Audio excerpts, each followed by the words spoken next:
Olá, tudo bem? Você já deve ter ouvido falar que o nosso intestino é o cérebro do corpo, ou pelo menos deve ter visto em alguma imagem, alguma informação nesse sentido.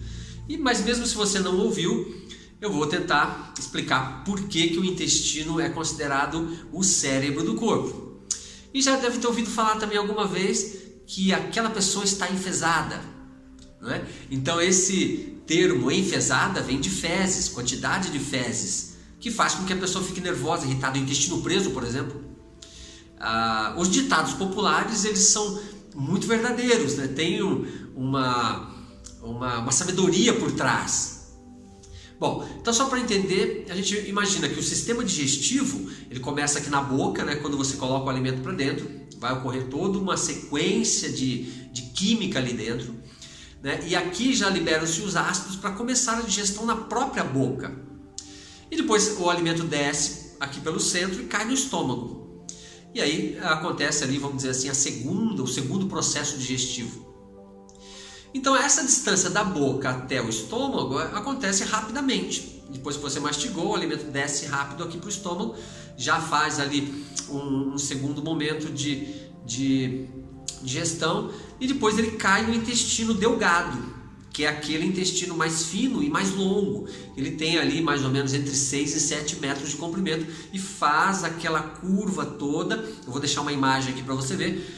E ali no abdômen faz todas aquelas voltas que, se você prestar bem atenção, é praticamente o formato de um cérebro. O cérebro também tem, você pode fazer a comparação aqui nas imagens, o cérebro também tem os sulcos, né, que são aquelas curvinhas todas, e o intestino também tem. Então aí é praticamente a imagem, eles são muito parecidos. Então podemos pensar que o intestino delgado, ele é o processador de tudo aquilo que está entrando no corpo. Quando a gente fala em processador, a gente pensa em computador ou pensa em cérebro também. O nosso cérebro processa informações, resgata informações novas, absorve, coloca para fora alguma ideia, filtra um excesso, pensa aquilo que é importante e o que não é.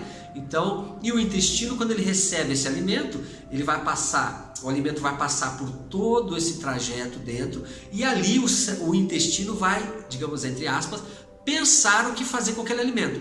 Ele vai receber o suco pancreático e a bilis também, que irão ajudar a fazer o processo digestivo. E o intestino vai pensar naquilo que deve ficar no corpo e aquilo que deve sair. Na continuidade, ele vai para o intestino grosso, que depois vai ser eliminado. Mas nesse trajeto todo, o intestino delgado ele é extremamente vascularizado. E aí então os nutrientes que irão ser aproveitados passam por esses capilarezinhos e entra na corrente sanguínea, porque aí sim vai levar para todas as células e o seu corpo vai ter energia. É mais ou menos isso que acontece. Acontece que se você, ou eu, né, se nós comermos uma quantidade grande, rapidamente, por exemplo, como a gente costuma fazer, às vezes, come e conversa e não presta atenção, então vai cair uma quantidade maior de alimentos no intestino, e para fazer todo esse processamento nesse trajeto aí, ele vai ter muito mais dificuldade. E aí, como o alimento está em uma quantidade maior, ele tende a ficar ácido. E a acidez vai passar para a corrente sanguínea e vai chegar nas células. E o ambiente ácido é tóxico para as células. Então podemos imaginar que num processo desse a gente abre um caminho para uma possível doença. Então o ideal e também essa perturbação vai fazer com que a gente fique enfesado, nervoso, agitado. E a análise da medicina chinesa com relação ao intestino, ele forma junto com o coração o elemento fogo. E a emoção predominante é a ansiedade. Então quando a gente está ansioso, a gente come rápido, não mastiga direito, então o alimento cai no estômago sem digerir direito, depois entra no intestino também sem uma digestão já iniciada. Então comer rápido, grande quantidade, a gente não percebe o que está fazendo. E aí então o ideal seria que a gente ficasse ali calmo antes de comer, respire fundo, entra ali num estado tranquilo, né? Saia um pouco da agitação do trabalho ali, para que a gente possa fazer a nossa refeição como se fosse um ritual. E na verdade é um ritual, porque aquilo que você está pondo para dentro do corpo é uma preciosidade, é o que vai gerar energia para você, ou pelo menos uma grande parte da energia.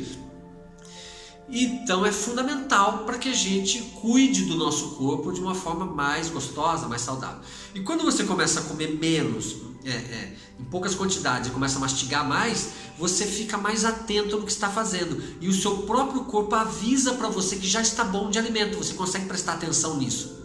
E esse processo de comunicação entre corpo e mente constantes irão fazer com que você fique mais calmo. Quando você come menos e mastiga mais, você fica mais calmo. Então não podemos separar emoções, sentimentos do que acontece dentro da gente naquela química toda no processo digestivo, tá certo?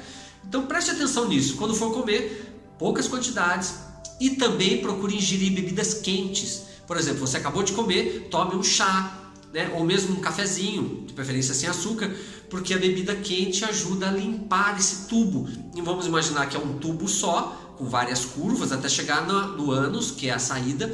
Então as bebidas quentes, elas são digestivas, por isso que os chineses ou japoneses, depois que comem, eles tomam o banchá, né, ou o chá verde, como uma forma de ajudar muito no processo digestivo. Então coloque isso como um hábito também, tá certo?